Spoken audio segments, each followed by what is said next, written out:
오늘 저희들에게 주신 하나님의 말씀 마가복음 10장 35절에서 45절 말씀 의지하고 으뜸이 되고자 하라, 이런 제목의 말씀을 드립니다. 오늘은 제가 조금 긴 질문들로 설교를 시작해 볼까 합니다. 첫 번째 질문입니다. 다음의 세 질문은 같은 맥락일까요? 아닐까요? 그 세 질문이라 이런 것입니다. 사람들은 왜 으뜸이 되려고 하는가? 두 번째는 사람들은 어떻게 으뜸이 되고자 하는가? 세 번째, 기독교인은 으뜸이 되고자 하면 안 되는가? 좀 생각을 해 보시자, 그런 말씀이지요. 아마 여러분들이 많이 듣고 배운 말씀일 겁니다.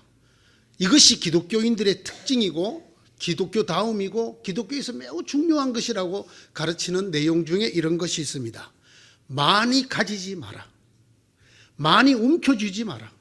많이 소유하지 말고 오히려 나누어 주어라. 저는 이 가르침에 대해서 매우 반감이 큰 사람입니다. 왜냐하면 다음과 같은 질문이 계속 제 속에서 일어나기 때문입니다. 이런 질문입니다. 도대체 얼마를 가지는 것이 적정한 것인가? 많이 가지지 말라고 그랬는데 어느 게 많은 거냐? 어느 정도가 많은 거냐? 한 1,000억? 한 3조? 잘 모르겠습니다. 이 말씀을 듣는 기독교인들은 도대체 얼마 이상을 가지면 안 되는 것입니까? 많이 가지려고 하지 마라. 움켜쥐려고 하지 마라. 제 두 손으로 움켜쥐어 봤자 이거 5만 원짜리 다 움켜쥐어도 도대체 얼마가 적정선입니까? 어느 정도를 가지면 나누어야 하는 것입니까? 우리가 열심히 돈을 버는 데 있어서 얼마만큼 벌고 그 다음에는 벌지 말아야 하는 것입니까? 또는 그 다음에는 나누어야 하는 것입니까? 이것에 대한 답이 없다고 저는 느껴지기 때문입니다. 많이 가지지 마라. 많이 움켜쥐지 마라. 오히려 나누어 주어라. 말씀은 굉장히 그럴듯하고 좋은데 구체적으로 물어보면 저는 답을 잘 찾을 수가 없습니다. 다시 묻습니다. 도대체 재산이 얼마가 되면 그때부터 나누어 줘야 되는가? 월수가 얼마나 되면 그때부터 나누어 줘야 되는가? 통장에 잔고가 얼마 정도 있으면 그때부터 나누어 줘야 되는가?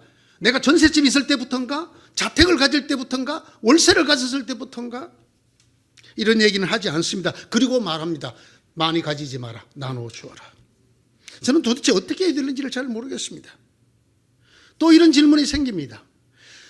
많이 가지는, 물질을 많이 가지는 것이 문제인가? 나누어 주지 않는 것이 문제인가에 대해서도 이 명제들은 얘기하지 않습니다. 많이 가지면 나쁜가? 재물과 소유는 반드시 욕심과 죄로 이어지는가 아닌가도 저는 여러분에게 확답을 드리기가 어렵습니다. 특별히 성경을 읽다가 보면 사도행전 5장 4절에 그 유명한 아나니아와 삽비라 이야기가 나옵니다. 자기 가진 재산을 팔아서 내놨다가 오히려 죽음을 당한. 그때 사도가 한 말 중에 이런 말이 있습니다. 그 땅은 팔리기 전에도 그대 것이 아니었어?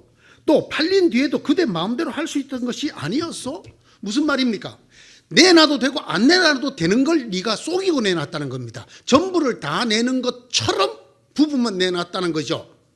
그런데 이 말은 너 왜 가지고 안 냈느냐가 아니라 그걸 가지고 있을 때도 네 거고 그걸 네가 팔아서 낼 때도 네 건데 왜 솔직하게 하지 못했느냐라는 말씀이잖아요. 그럼 이게 무슨 말입니까? 반드시 우리가 얼마 이상을 가지면 내놓고 나누어 주어야 기독교인인가요? 그거 가지고 있으면 안 되나요? 그게 하나님 우리에게 주신 거 아닌가요? 이런 질문 말입니다. 조금 더 나가 보겠습니다. 정말 부자는 천국에 못 들어가나요? 이렇게 많이 강조합니다. 많이 가지지 말아라. 오히려 나눠줘라. 부자가 되려고 하지 말아라. 부자는 천국에 못 들어간다. 묻습니다. 아브라함 천국에 갔을까요? 못 갔을까요? 갈까요? 못 갈까요? 아브라함은 거부였습니다. 그 아들 이삭은요. 그 아들 이삭은 아버지는 목축업을 했는데 농사를 지었어요. 그런데 100배의 수확을 거두게 하나님이 해주셔서 거부가 되었다고 성경에 써놓고 있습니다. 그러면 이삭은 천국에 갈 수 있습니까? 못 갑니까? 다윗이 부자입니까? 아닙니까? 다윗은 천국에 가나요? 못 가나요? 솔로몬은요? 여러분 신약 세대로 넘어가 보겠습니다. 주님을 믿던 제자들이 모여서 예배드리고 기가던 집이 누구 집이죠? 마가라고도 불리는 요한의 어머니 마리아의 집이었습니다. 집이 작으면 120명이나 되는 사람들이 묵으면서 거기서 모일 수가 있었을까요?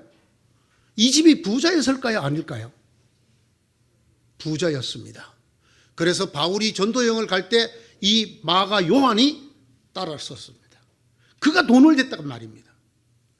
요한은 천당을 갑니까? 못 갑니까? 성경에 자주 옷감을 팔던 루디아라는 여자가 있죠. 돈이 많은 여자였습니다. 아주 특별한 천을 팔던, 그냥 뭐 광목 쪼가리 이런 걸 파는 게 아니라 아주 특별한 염료를 써서 만든 자주색 옷을 파는 루디아라는 여자. 이 여자는 천당을 갔나요? 못 갔나요? 성경 얘기 말고 해봅시다. 로마 황제들 이후로 정말 주님 앞에 신실하게 주님 앞에 신앙을 고백하고 무릎을 꿇고 세례를 받고 신앙생활하는 황제들은 천당에 가나요? 못 가나요? 귀족들은 어떻습니까? 예수 믿은 귀족들, 재벌들은요?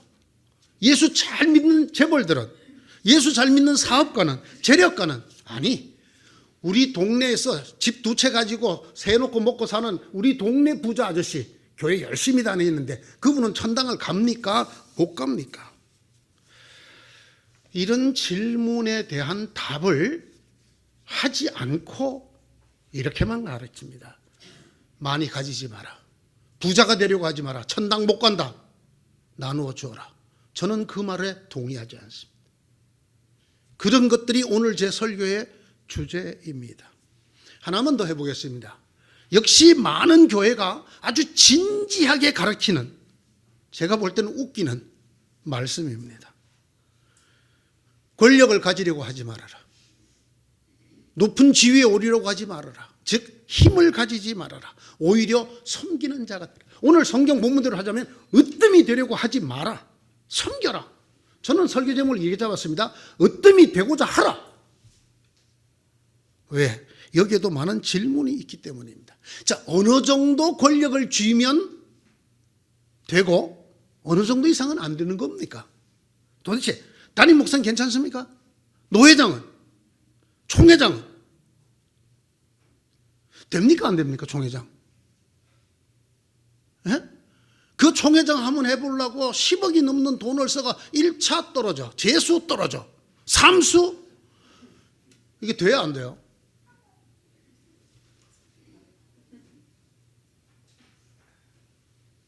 도대체 어느 정도의 지위를 갖는 것은 주님이 이뻐하시고 허락하시고 어느 정도는 도대체 안 되는 것입니까? 어디가 적정선입니까? 어떤 지위, 어떤 권력, 어떤 정도의 힘을 가지는 것이, 그것이 경제력이든 완력이든 또는 권력이든 어느 정도를 가지는 것이 도대체 적정한 것입니까? 내가 뭔가 힘을 갖고자 하는 것, 지위를 갖는다든가 권력을 갖는다든가 어떤 경제력을 갖는다든가 좌우전에 무언가 미칠 수 있는 영향력을 많이 갖는 그런 자리에 올라가려고 하는 것, 그것을 지향하는 삶은 죄입니까? 확실히 그렇습니까? 그러면 하나님은 다윗을 왜 왕으로 만들었습니까? 왕이상의 지위가 있습니까? 왕이상의 권리가 있습니까? 왕이상의 권세가 있습니까? 왜 예수님은 왕이라고 부릅니까? 힘을 가지는 것은 그 자체적으로 악입니까? 힘을 가지지 않는 것, 힘이 없는 무지랭이가 선입니까? 도대체 힘을 가지면 왜 나쁩니까? 대통령이 되면 안 됩니까? 예수 믿는 사람은 국무총리하면 안 됩니까? 그게 죄입니까? 기업의 총수가 되면 안 됩니까? 왜 힘 이꼴, 가진 것 이꼴, 다른 사람에 대한 무시와 다른 사람에 대한 지배로 이어진다고 그렇게 얘기하는 이유가 뭡니까 도대체? 다른 질문입니다. 여러분이 아무것도 가진 것 없이 남을 섬겨줄 수 있습니까? 이 명제는 권력이든 집이든 힘을 가지려고 하지 말고 봉사라고 되어 있는데, 이게 이렇게 붙어 있는데, 도대체 봉사는 가진 것 없이 할 수 있습니까? 네? 육체적인 힘이 없어서 걷지도 못하는 사람이 어떻게 봉사를 합니까? 전혀 끼니가 없는 사람이 어떻게 남을 돕고 봉사를 한단 말입니까? 아무것도 해결할, 그의 말에 아무도 기울여주지 않을 위치에 있는 사람이 어떻게 많은 사람을 섬기고 봉사하는지 대답해 달라는 것입니다. 성경이 말하는 섬긴다는 건 이런 거 아무것도 필요 없이 입으로 섬기는 걸 말하는 건가요? 저는 그렇게 보지는 않거든요. 아니, 기본적으로 인간이 재물이든 지위든 육체적인 힘이든 이 힘들을 소유하지 않고 존재가 가능합니까?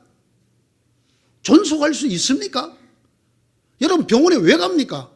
누구의 힘을 도움받으려고? 의사의 힘을. 그래서 여러분들이 또 여러분의 생명을 유지해 가지 않습니까? 의사가 되는 건 나쁜 일입니까?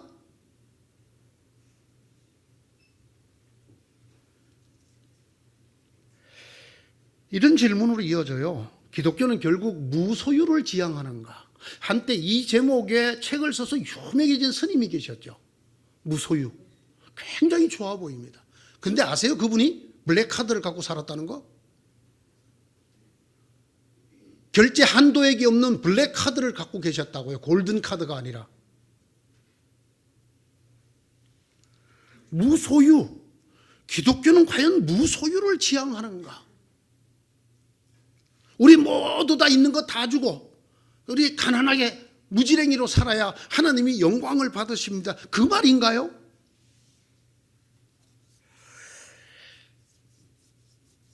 가난하고 가진 것이 없어야 천국에 들어간다고 가르치시는 분이 계시고, 혹시 들은 분이 계시다면 도대체 근거가 뭡니까? 다음에 말씀 중에 뒷부분 결론 부분에 뜻이 무엇인지 한번 생각해 보십시오. 예수님께서 제자들에게 말씀하셨다. 내가 진정으로 너에게 말한다. 부자는 하늘나라에 들어가기 어렵다. 내가 다시 너에게 말한다. 부자가 하나님 나라에 들어가는 것보다 낙타가 바늘귀로 지나가는 것이 더 쉽다. 제자들이 이 말씀을 듣고 깜짝 놀라서 말하였다. 그러면 누가 구원을 얻을 수 있습니까? 예수께서 그들을 눈여겨보시고 말씀하셨다. 사람은 이 일을 할 수 없으나 하나님은 무슨 일이나 다 할 수 있다. 이 예수님의 마지막 말씀이 뭡니까? 하나님이 하시면 부자도 천국 갈 수 있답니까? 없답니까? 사람은 부자를 천국 보내는 것이 낙타를 바늘귀로 집어넣는 것보다 어렵지만, 불가능하지만 하나님은 하실 수 있다 없다 그랬어요. 예수님이. 예? 있다 그랬죠. 예수님은 있다 그랬잖아요. 그런데 왜 부자 천국 못 간다 그래요?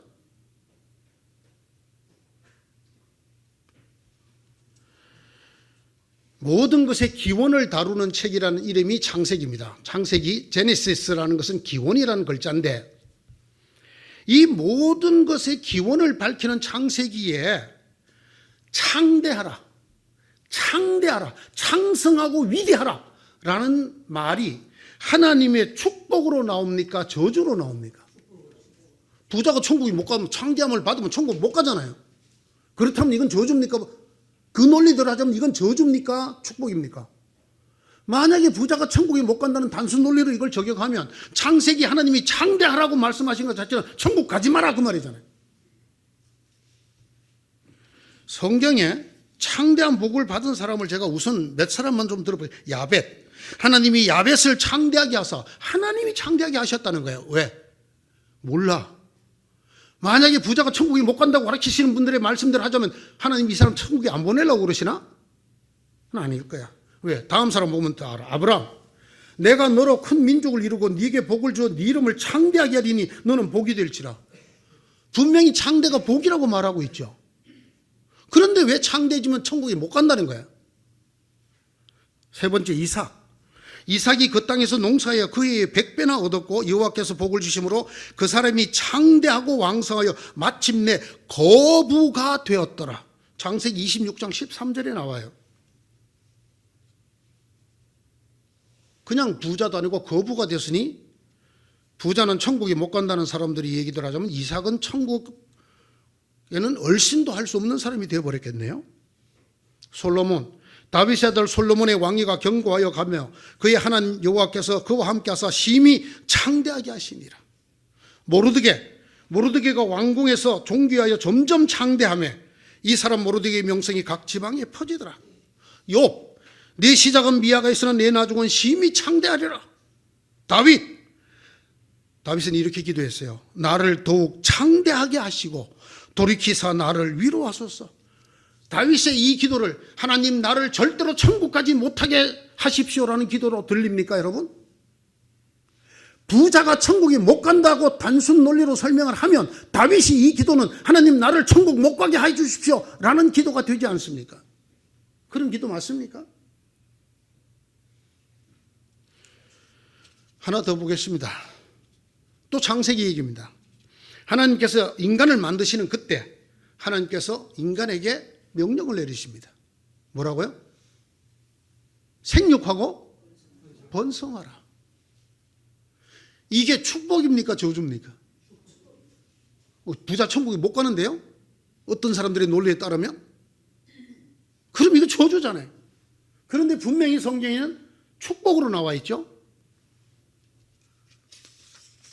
그랬더니 어떤 사람이 아주 교묘하게 해석을 하더라고요. 생육하고 번성하라는 건 인간이 타락하기 이전에 인간에게 하신 말씀. 창세기 3장 인간이 타락하고 나면 하나님이 인간에게 생육하고 번성하라는 복을 관계 맺지 않으신다. 거짓말이에요. 그렇지 않아요. 하나님께서 인간이 타락한 다음에도 이렇게 말씀하고 계세요. 하나님이 노아와 그 아들들에게 복을 주시며 그들에게 이르시되 생육하고 번성하여 땅에 충만하라. 너희는 생육하고 번성하여 땅에 가득하여 그 중에서 번성하라 하였더라. 창세기 9장 1절 7절에 나옵니다. 아브라함이 이렇게 말씀하셨어요. 아브라함이 타락 이전 사람입니까? 타락 이후 사람입니까? 타락 이후 사람이죠. 아담 이후는 다 타락 이후 사람이죠. 내가 내 언약으로 나와 너 사이에 두어 너를 크게 번성하게 하리라 하시니 내가 너로 심히 번성하게 하리니 내가 네게서 민족들이 나게 하며 왕들이 네게로 나오리라. 이 아브라함은 부자가 되는 것뿐만 아니라 왕들이 나오는 권세까지 줬어요. 이스라엘 백성들에게 한 말입니다. 내가 너희를 돌보아 너희를 번성하게 하고 너희를 창대하게 할 것이며 내가 너희와 함께한 내 언약을 이행하리라. 여러분, 시편 92편 기자는 이렇게 말합니다. 의인은 종려나무같이 번성하며 레바논의 백향목같이 성장하리로다. 이는 여호와의 집에 심겼으며 우리 하나님의 뜰 안에서 번성하리로다. 저는 많이 가지지 마라, 부자가 되지 마라, 천국에 못 간다, 권력도 힘도 너무 가지지 말아라, 하나님이 미워하신다 라고 가르치는 가르침에 반대합니다. 성경적이지 않습니다. 그는 성경의 가르침이 아닙니다. 그거는 무소유를 가리키는 어떤 다른 종교의 가르침일지 모르지만 그렇지 않습니다. 창세기로부터 하나님은 번성하고 창대해지고 위대해지는 것을 복으로 허락하셨습니다. 그런데 우리는 도대체 무엇에 근거해서 창대해지지도 말고 부자가 되지도 말고 힘 있는 사람이 되지도 말라고 가르치는 것입니다. 오늘의 말씀으로 돌아갑니다. 저는 먼저 오늘의 이 말씀의 배경을 살펴보고자 합니다. 여러분이 너무나 잘 아시는 이야기입니다. 예수님이 예루살렘에 올라가서 곧 왕이 될 것 같은 분위기였습니다. 그때 아주 발빠르게 세베대의 두 아들 야고보, 요한이 예수님에게 와서 선생님 부탁이 있는데 꼭 좀 들어주셔야 됩니다. 무슨 부탁이 있냐? 선생님 곧 영광을 받으실 텐데, 즉 왕이 되실 터인데 저희 형제를 영의정, 우의정 시켜주십시오. 여러분, 이 사건 때문에 이어지는 말씀입니다. 마태복음 20장에도 이 장면을 기록하고 있는데 거기는 그 세베대의 두 아들이 어머니와 함께 왔다 이렇게 되어 있어요. 아무래도 좀 엄마가 가서 좀 얘기하면 예수님 마음이 좀 더 노골노골해질래나? 그래서 성경에 나오는 치맛바람의 대표적인 여인이 등장합니다. 세베대의 부인, 야고보와 요한의 어머니가 아들 둘 데리고 예수님에게 가서 꼭 간곡히 드릴 청이 있다. 무슨 내용입니까? 똑같습니다. 영광을 받으시거든 그 영광의 자리에 내 아들을 부탁합니다. 영광의 자리를 간청하였다. 영광의 자리를 갖고자 하였다. 이것이 본문의 배경입니다. 예수님께서 이 청을 들으시고 이렇게 말했어요. 너희가 참 뭘 나한테 요청하는지도 모르고 하는구나. 뭘 모르는 걸까요? 이들은 자기들의 마음대로 생각해보니 예수님이 곧 왕이 되시고 우리가 이렇게 열심히 예수님을 따랐으니까 다른 제자들보다 우리가 더 어떤가는 자리를 차지하는 게 맞다 해서 부탁을 드리는데 예수님은 이렇게 말하십니다. 너희는 너희가 구하는 것이 무엇인지도 모르고 구하고 있다. 이렇게 말씀하시죠. 그래서 제가 살펴보았어요. 과연 이들의 요청 속에 이들이 모르는 게 무엇이었을까? 두 가지가 나옵니다. 하나는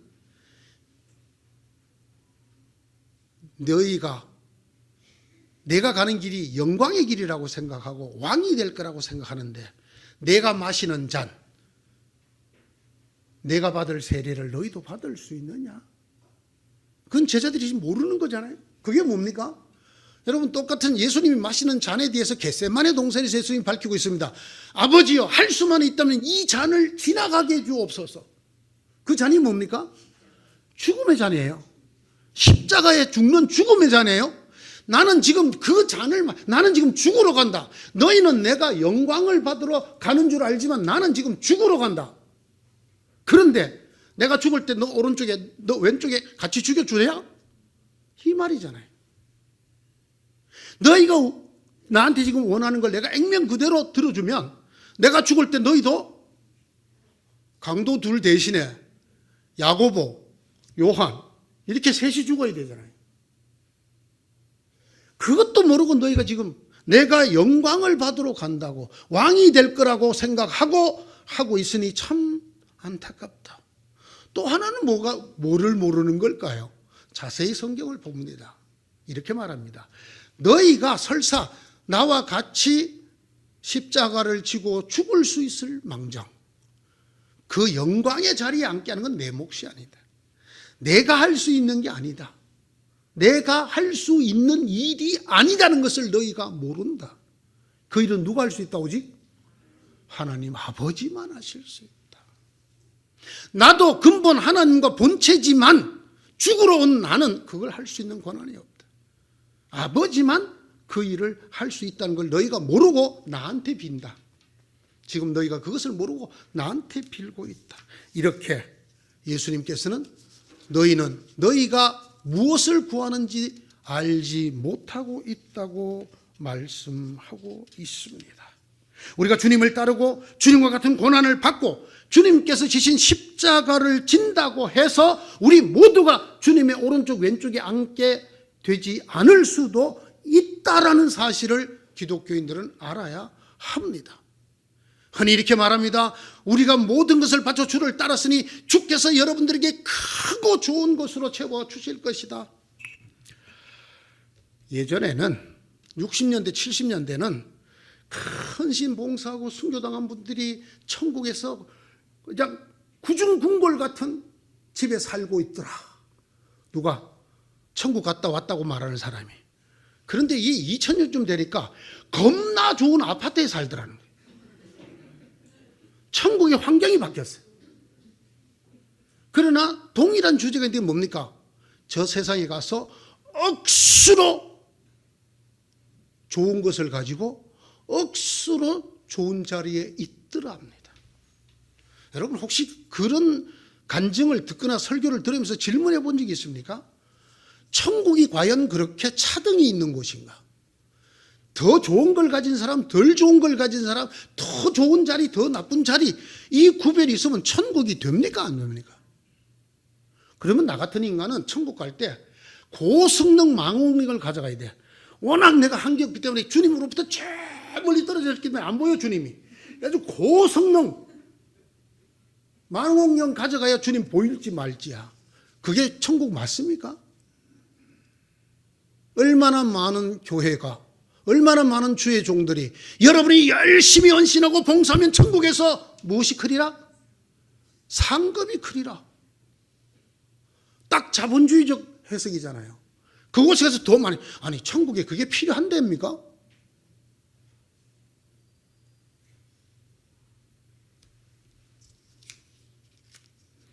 우리의 신앙 고백은 우리가 어떤 일을 했든지 거기에 합당한 자리를 주십시오가 아니라 우리는 무익한 종이라, 우리가 마땅히 해야 될 바를 한 것뿐입니다를 고백해야 합니다.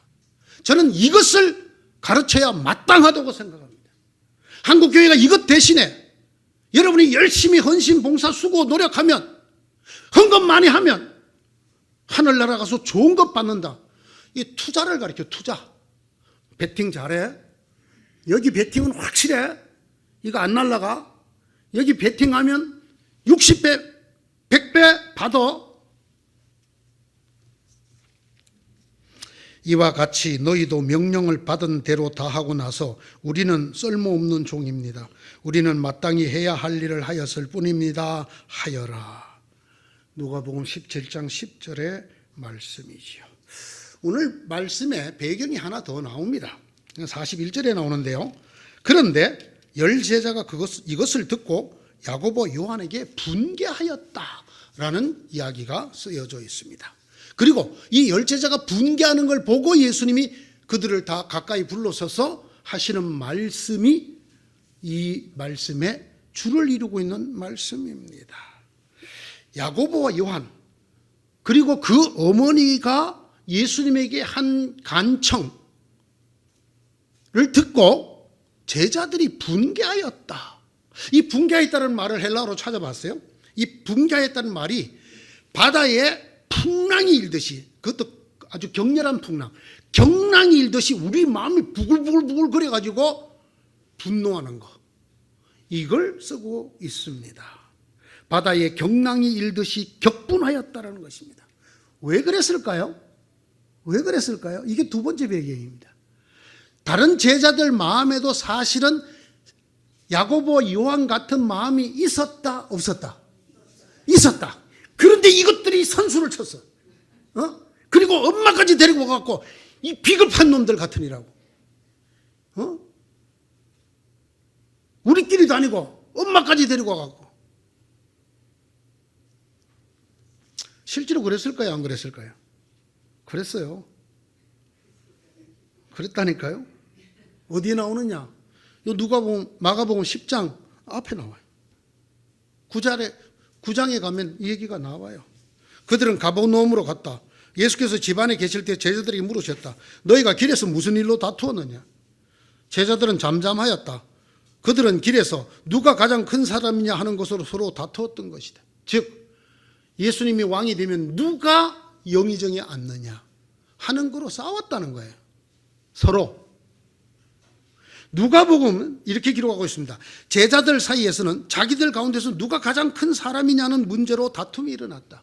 즉 누가 예수님의 최측근이 될 것이냐, 왕이 되시는 예수님의 최측근이 될 것이냐로 다투었다는 것입니다. 이것이 오늘 말씀의 두 번째 배경입니다. 자, 누구끼리의 싸움입니까? 누구끼리의 싸움입니까? 제자들끼리의 싸움입니다. 여러분 이거 잊어버리시면 안 됩니다. 많은 교회가 이것을 일반화시켜서 이 세상 전체로 설명하는데 예수님의 이 말씀은 제자들끼리 있었던 자리 다툼을 가지고 하시는 말씀입니다.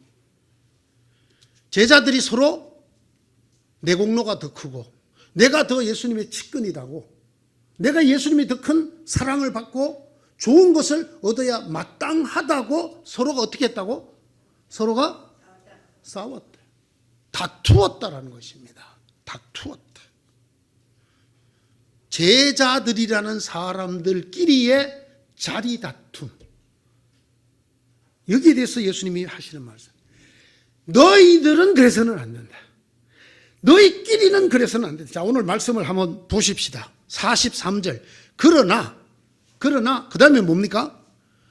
너희끼리는 그래서는 안 된다. 이 말씀이 제자들에게 한정된 말씀이니까 무한 확대되는 말씀입니까? 한정되는 말씀입니다. 너희끼리는 그래서는 안 된다는 거죠. 예? 누구입니까? 이 너희끼리가? 제자들끼리는. 너희 중에는이라고 옛날 성경이 번역했는데 너희끼리입니다. 예? 나를 따른다고 하는 나의 제자들이고 내가 불러 세운 사도들이 너희끼리는 자리 다툼하면 안 된다. 너희끼리는 서로 좋은 걸 가지려고 엄마까지 동원해갖고 이러면 안 된다. 너희끼리는 어떻게 해야 된다? 서로 섬기는 자가 큰 자다. 누구에게 하시는 말씀이에요? 다시 말씀드리지만 제자들에게 너희끼리는 그러면 안 된다. 이 말씀을 무한 확대합니다. 무한 확대해서 너희끼리에서 끼리를 빼고 너희는 이라고 하고 이 너희를 사도들이나 제자들이 아닌 모든 성도로 확대합니다. 이것을 일반화라고 합니다. 특정한 내용을 일반화시킵니다. 보편화시킵니다. 그렇게 해서 확대해서 해석을 하고 가르칩니다.